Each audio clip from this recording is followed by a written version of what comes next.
And people, they really need to visit those schools. People are always talking about how we're going to stop kids from acting a fool and how we're going to make the community better. They need to volunteer. Now, let me show you this at one Robeson here. and Harper. Now, let me show you, and as you remember, this is the 15th ward by precincts here. And my plan is to block by block get it organized. Yellow is health and education, green is safety and senior citizens, and blue is youth and economics. We've color coded every block throughout my whole district, and the people on these blocks are going to work with us in that area. So Whipple is going to help with education, making sure that every child has a resume, making sure every child has a career goal.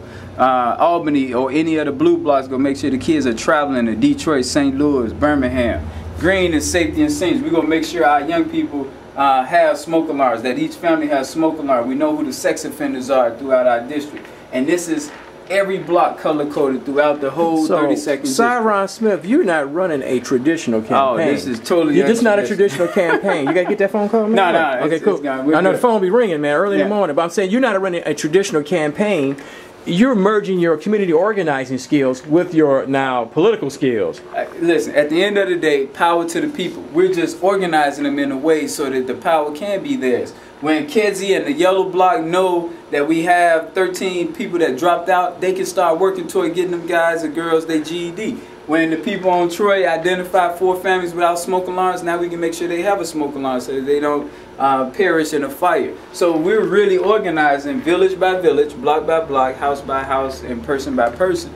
And we're, everything that we do, we're trying to develop our people. So each village will have its own village mayor. We call them precinct captains. And back in the traditional old school, we're changing that. It's going to be village mayors. And each village will have a safety, education, economic leader. We just well, let me tell you something. I mean, you have a great organization. You are a community organizer par excellence. But will your people come out and vote? Because see, you didn't. I saw your opponent, the state rep, whoever the guy is, state rep right now. He seems very educated and somewhat bougie.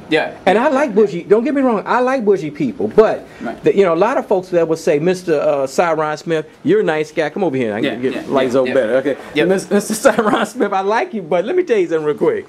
Right, what college you went to, and you're not a lawyer because your opponent's a lawyer, right? Attorney. He's an attorney. He's got a law degree. He looks good in the suit, and so you got some people maybe in the 18th ward over here. I don't know. Maybe 18th, the more educated, the firemen, the police officers, people making $70,000, $80,000 a year. They may vote for the guy who's got the lawyer degree. What you gonna do about that? Let me tell you what's happened thus far. Your opponent. In the 18th ward, what I've heard from the people since I've been going door to door is who is he? And the fact that he's been in office already works against him because the people are saying, what have you done already? So degree or not, what has he done with his degree to add value in the lives of people? What does a state rep do? Come on. Well, what does a state rep do? You know what I'm saying? Here's the thing. Every state has representatives. And the purpose of all of these slots is to legislate, to look at the issues that's facing the people and create laws that will add value so that we can stop it. So if we know sex offenders in the past were able to live around the schools, legislators will talk to the community and say, okay, let's come together and make a law so that they won't be within so many feet of the school. So everything that happens public policy wise is based on what the people say. They go and talk to their representative, they draft up the legislation, they introduce it to the rest of the members, the committees, they vote on it, it becomes law. So that's what every state legislature all over America's sliding role is to create laws that's in the best interest of its representative district. And that's no different from what you're going to go when you win the state rep position, 32nd district, you're going to go beyond just implementing laws and voting on laws and voting on. You're going way beyond that, right? Here's the thing that happened, and I really believe that I'm going to make a lot of our other representatives more community minded.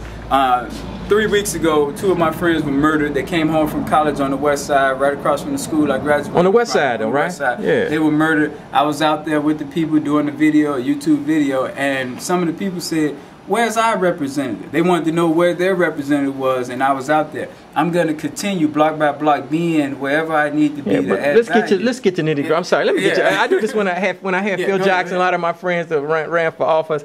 I think you're going to win this time. The bottom line, no, I feel good about this. The thing about it is that people say, I'm going to win, I'm going to win. And I say, will you get your people that say you're so wonderful to vote? Because your opponent's going to spend a lot of money. He's probably got Mike Madigan money because you're an outsider, and the insiders don't want an outsider. 7,000 to 1. He had 7,000 $1,000 in his war chest. I have $100 right now. Right, I'm saying, but he's gonna get my private. When I say that, I don't know this for true. Don't be trying to call me on this, but he's part of the establishment. When you're part of the establishment, you're outside the establishment. But the thing about you trying to motivate the rank and file, the people, the masses to vote. Are they gonna come out and vote for you, man? Well, come on. Who can speak for the future? Only the Creator. So I can't say that. But here's what I can say: we have an opportunity now to put someone there with a 10-year track record of door-to-door grassroots organizing. Should they not do that, Mark? And the same thing with the mayor's race. You reap what you sow. If we don't put leaders in there who care about us, then we deserve what we're going to get. So I don't know what's going to happen. But you know, that's what I say about the mayor. How do we get just regular working class people who's just so beat down with the travails of life to come out to go 2 blocks from their house and vote for Syron Smith? But Mark, from what I'm getting from the people, number one, they like the fact that I'm young. I'm 34 years old. They like that. And they say, you know what, as a black man, I love seeing you out here with these other young males. So based on what they're saying, we're going to keep pushing them. Here's what's different about what we're doing. When we get through getting the signature, we're also mailing out to them, keeping them active and involved. We're not just saying sign this petition and see you on election day. We have 153 new volunteers out of the 600 people that we've already met. So these people are active with us now, and it's done so that we don't burn them out. Yeah, but how do you get more younger people to come on board? I mean, there's probably a young man's wife, a young lady. You should be asking, I mean, to get the elders. The young people are locked. We have the young people. Would they come out to vote? Would they come out to vote though? Well, who knows? I mean, I hope we gotta stay in young people say, "Yeah, I'm gonna vote for you." Then they like, "When's the election? Wednesday?" I don't know. But no, it won't be that because we're working on them right now. We're doing things with them, activities with them. We had the tissue program. I mean, we're doing things to stay in the lives of our people. I'm being devil's advocate, you know. And that's okay. And you also know the older people, and please, you older people, don't get mad because I'm getting old every day myself. They would like to vote for a winner. A lot of, especially African American women, older, grandma types, they will vote for Mayor Daley because he gonna win. They'll vote for they'll vote for your opponent because he's already there. He gonna win. He got a college degree. He's a lawyer. You know what I'm saying? People rather vote for something that the devil known versus somebody fresh and young like yourself. I wouldn't even give all that to the seniors. I would say people love to be on the winning team. Right. And so wherever the bandwagon is moving, people tend to even the winning team is gonna help them lose. Right. I mean, the people that so I'm saying, how do you explain people like I think politics is more than a popularity contest.